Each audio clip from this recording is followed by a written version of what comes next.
5 years ago, the Nike brand took us deep into space with the Air Max 90 lunar moon model, and it was an absolutely cracking sneaker at the time, a real phenomenal colorway, a real step forward in technology and colorways. And 5 years later, here we are again, and Nike are taking us even deeper into space. Now we're on Mars with the upcoming Air Max 90 release of the Mars Landing. So today it's all about that upcoming release of the Air Max 90 Mars Landing, and tomorrow it's going to be all about not one but two Yeezy 350s. The Yeezys this week are dropping in certain locations. It's an interesting strategy from Adidas to have them on sale in only specific locations. Yesterday I reviewed the Hyperspace, which is only dropping here in Asia. I'm here in Tokyo, Japan, and that's the sneaker we're getting. And then on Saturday you'll get the Clays dropping in the Americas and the Terraform, or the True Form as some people call it, dropping in Europe. So it's an interesting thing that that Adidas are doing there with the Yeezy brand. But today it's all about that Nike sneaker, all about the Air Max 90s and the Mars Landing. It's a phenomenal looking sneaker, and I'll be taking you through that piece by piece today and looking at the various different parts of the sneaker.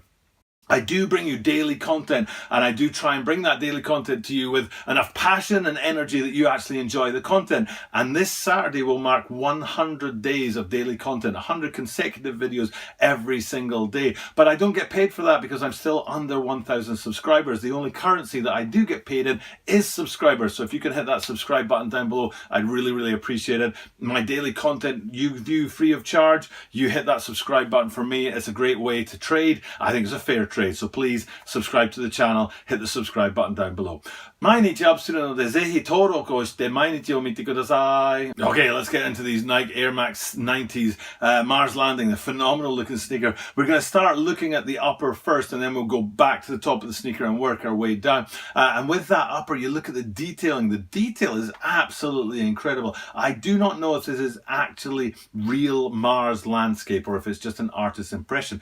Either way, it looks phenomenally good. The previous lunar landing ones that I talked about looked phenomenally good as well. The detailing was incredible. What I really like about these Mars landing ones is the different panels on an Air Max 90. There are an awful lot of them. You've got the overlays and the panels, the Nike swoosh, and all those different places. And usually an Air Max 90, it's sort of the way that the panels offset, the underlays and the overlays offset against each other, that actually makes the design of the brand. But looking at the upper here, you can see the entire upper is one uniform design. And I don't just mean that the swoosh and the panels and the overlays are all the same color. We're talking like the actual detailing. If you've panned through the sneaker, the picture continues throughout the sneaker. And it's like they've taken the upper and they've just sprayed it in Mars landscape color, or whatever that is. The whole thing is a unit rather than each different panel, which is a really interesting way to design the upper. Now, if we go up to the top of the sneaker though, there are a couple of things up here that I'm really interested in, I'm really impressed with on this sneaker. One is the lining on the inside, which is that bright orange color, and the other is the tongue itself, which is also that bright orange. But on closer inspection, they're not just bright orange. The lining itself maintains that Mars landscape design. It would have been very easy for Nike just to say it's cheaper and it's easier just to pop an orange lining on here and forget about it. But no, they decided to keep that motif going on the inside of the sneaker as well, which is a really nice touch. And it's exactly the same touch on the tongue. If you have a look at the tongue itself, it definitely has that continuation of the patterning from the upper itself on the tongue. And again, it would have been very easy and very cheap for Nike to just stick an orange tongue on these guys, but they didn't. They kept the patterning going, and I think that helps advance this sneaker and make it a really nice looking sneaker. It was a great design element, and it was great that Nike took the design road and not the cheap road when putting that in place.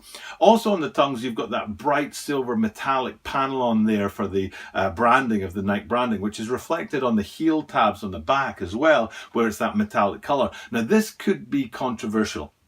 I'm not sure. Of course, it's not up to me to decide if it's controversial, especially as I'm not American. But on the moon landing ones, on the back of the sneakers had the American flag. And this time they've just gone for that metal panel. Now, I wonder if Nike are going to face a backlash on that. Right now in America, especially, there's a lot of patriotism, a lot of people, and I'm not saying whether it's right or wrong, don't draw me into any of that political stuff. But I'm just wondering if by not putting what was a staple of the moon landing ones, that American flag, tag on the heel. I wonder if by not putting that on there, Nike are going to face a backlash from people saying, are you being unpatriotic? But that's not for me to say. What is for me to say is it looks good. I think it really adds to the elements of this sneaker. It's to do with space travel and being out there interstellar, and I think this kind of metallic design gives you that hint to sort of traveling through space, you know, spacecraft or setting up space stations on foreign planets and things like that. So I do say yes to it in a design element. I think they actually do look really good, especially when the tongues themselves, like I said,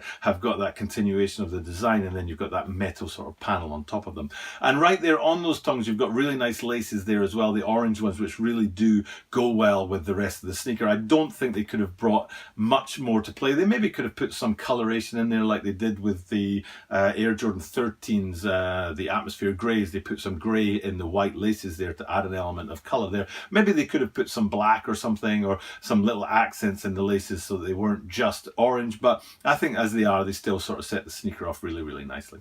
Then we move further down, we get to that midsole, and it's a really cracking looking midsole. It's a black midsole with grey flecks throughout it, and that again, I think, to me, it actually speaks of lunar dust as opposed to Martian dust, but it still speaks of space, and that's the point of these sneakers, is definitely to look at space and to look at interstellar things. And I do think that that kind of grey speckling, freckled effect across the midsole brings a really interesting element and design element to the sneaker. And particularly in that, and I'm going to try and explain this as carefully as I can, because usually when you talk about an Air unit, you're just talking about the bubble in the Air unit. But on Air Max 90s, I think of the Air unit as being the surround as well, because there's that big chunky surround around the Air unit on Air Max 90s. There's a mouthful if ever there was one. And often, Nike will make that Air unit, including its surround, a different color to the sneaker, or part of the colorway of the sneaker, where you'd have, say, a white and blue upper, you'd have a blue midsole and a white Air unit and surround, not just the Air unit. But in the case of these Mars Landing ones, they've kept the theme of the midsole all the way around, and you've got that black Air unit surround with the grey flecking in it. So it's a unit, it's not standing in opposition of the rest of the sneaker, it's actually part of the same sort of midsole. And then finally, when they take a look underneath these guys, at the bottom of the sneaker, you see it's a very dark translucent outsole.